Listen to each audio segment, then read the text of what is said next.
Hi, this is Mariona Anglada, and I'm going to talk about the cultural dimensions and learning approaches in mainland China's universities. I'm just gonna start about it. Okay. First of all, we're going to see the content. What are we going to talk about? In first place, we're going to review all the literature, well, not all, but most of the most important literature and previous work on learning approaches on higher education. After that, we are going to explain what's the Chinese learner paradox and all the prejudices that are related with it. After that, we're going to describe what Hofstede's cultural dimensions, what are they, and what do they explain to us. And afterwards we're going to link and relate and see what relation they have, the learning approaches and Hofstede's cultural dimension, and how can they help us to understand better the foreign culture where we are working as foreign teachers, and where we can understand better our Chinese students or foreign students in any case. So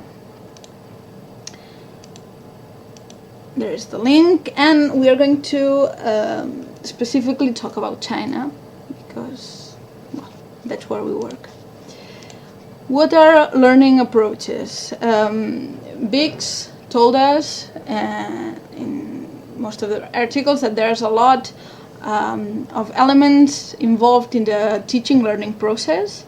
These elements are related with the learner's condition, how they study, what their methods are, the teacher's circumstances, their formation, their way of understand the teaching, and also there is the context, and the context in where this process is being held. From that, and Twistle with Biggs and Ramsden, they developed three approaches: the surface approach, the strategic or result-oriented approach, and the deep approach. Let's see a little what are the difference of these three approaches that concerns the students, how they approach to the learning process. First of all, we have the surface approach. It's like the less desirable approach. It's based on mere reproduction. Their goal is just to pass the exams. There's low motivation on what they are studying, and the target is to get a diploma. They usually study by memorizing by heart, and they stay passive in the classroom. The strategic, it's like the half point, and the key word in strategic approach is basically the job. They are studying to get a job in the future, so they will be wanting to learn about their all the information that can be useful for their future job. Their goal is to get the best results in less effort. So they are motivated, yes, but only because of the job. Their target will be to find a job, and because of that they are just going to be wanting to learn only the information that will be related to their future job. So any other kind of information that can be useful for them personally, or any kind of information, they will not find that interesting, so they were not going to be willing to learn that information. Sorry. And then we find the deep approach. That's like the best student ever. It's full commitment on learning. Their goal is just learning as a personal interest, just because they want to. They want to be to have a lot of information and to ask themselves a lot of questions and answer them, and they are highly motivated highly motivated. They love to read by themselves. They contrast information. They put a lot of questioning all the information they read, and they contrast it with the teacher. So we get that their main strategy is to have a active participation in the classroom. What's a learning culture? It's been defined by the class behavior expectations, the interpretation of instructions and language, and interaction guidelines between teachers and students. The learning culture is like what is the environment inside the classroom, how students perceive their studying space. There is the known Chinese learners paradox. What is it? It causes a big clash inside the classroom. Basically, it is that on one side we have the professors, lecturers, teachers that perceive Chinese students as surface students. They are very passive. They never ask questions. They just listen. They love to memorize, and this is their main goal apparently in the classroom. So the teachers understand that being surface students, they have to act like surface students, teachers. And the problem is that there's a lot of goals in their studying. Chinese students, they are constantly learning to find a job afterwards. They need to get a diploma and to find a job, and then they need this learning process to be able to find a job. So cultural dimensions. What cultural dimensions are? Gert Hofstede is a Dutch researcher. He's been studying on what is called comparative intercultural research. That is, he tries to find out a way that helps us to compare two different cultures from an objective point of view. How can something like culture be objectively compared? He uses like a numerical way of defining a culture. He uses these 6 cultural dimensions, and he puts a number after a lot of surveys and questions and a lot of studying, puts a number on each culture depending on how high or how low they are on this parameter. First of all, we are going to explain very fast, very fast, these 6 cultural dimensions, though we are going only to talk about 5 of them, because the 6th one, that's the indulgent versus restrained, it's very new, and it's not actually really, it's not been correctly defined yet, so we are just use the other 5. First of all, the power distance, and I quote, is how comfortable the members of a society feel when divided in hierarchies. Means how comfortable a person is inside a society that have different levels inside the hierarchy. If it's okay, if they tolerate them, or if not, they want all to be equal, depends on which culture. Individualism versus collectivism refers to the level of dependency on social organizations and how important it is for individuals to feel integrated in them. So, how comfortable it is the person inside a group. If they feel more comfortable or less comfortable, if they have the need to belong to a group or not. Masculinity versus femininity does not imply gender differences. It is archetypical values assigned by traditional convention to this gender applied to the culture. For example, masculine cultures stress material success and usually likes the stronger, prefers the stronger one. And feminine cultures usually favor mutual care and protect the weak. Okay, so uncertainty avoidance, it's usually more important in monotheistic cultures, it is how to learn to unexpected situation a culture is. So if they feel comfortable or not with not knowing what's going to happen after, if they feel comfortable or not with changes.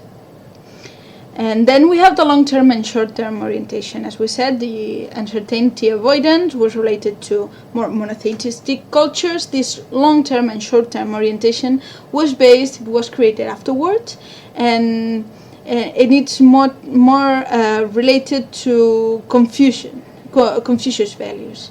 They divided the 8 main Confucius values, and they divided into different levels. One is like short-term orientation. It's like when a culture is more focused on the past and how the past can help them in the present.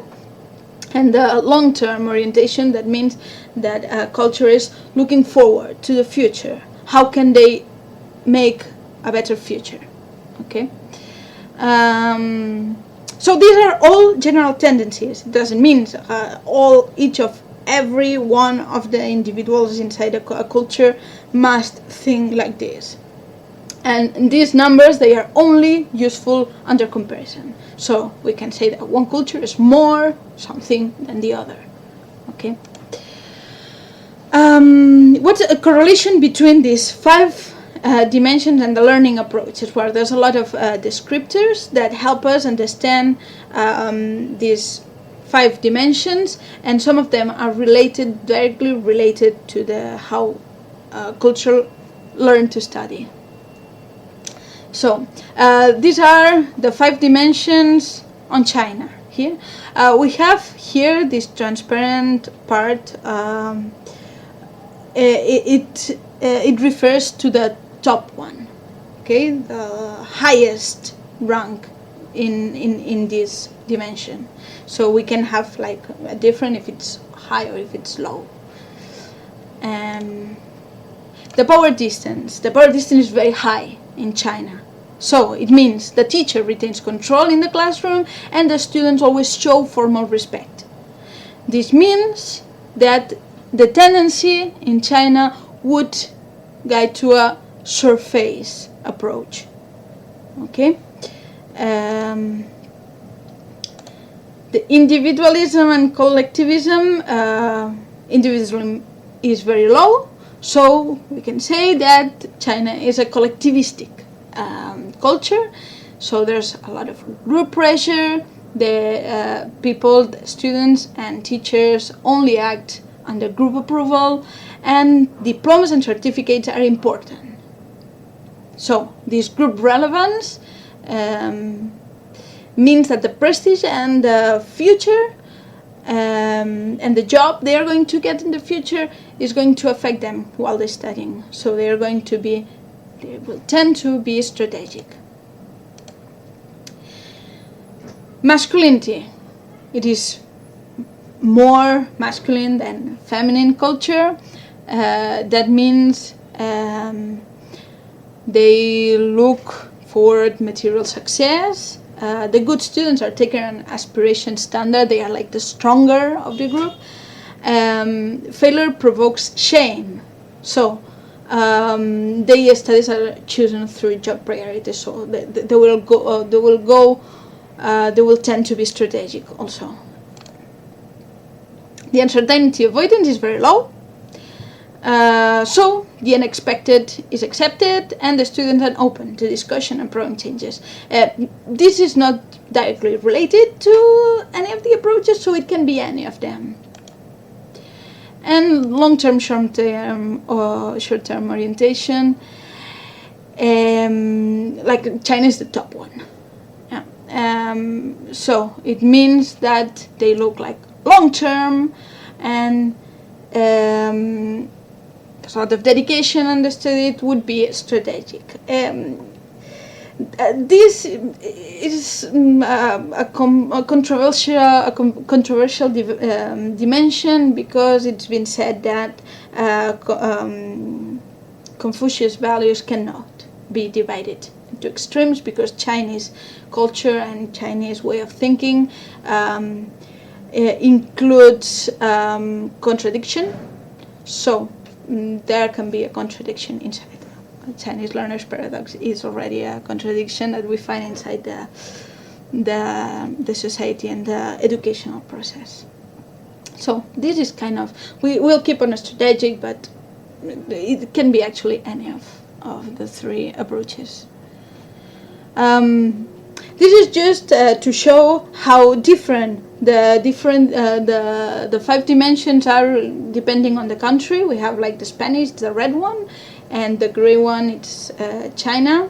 And being that different and the different dimensions, the 5 dimensions, we can take for granted that there's going to be a lot of difference inside the classroom, and how are they the students are going to behave inside the classroom. And there's probably going to be a culture clash, because teachers are going to understand their own learning process as they have lived it. On conclusion, we have these 3 learning approaches, the surface, strategic, and deep, that are a lot, they are very influenced on context. And the context affects a lot these learning approaches.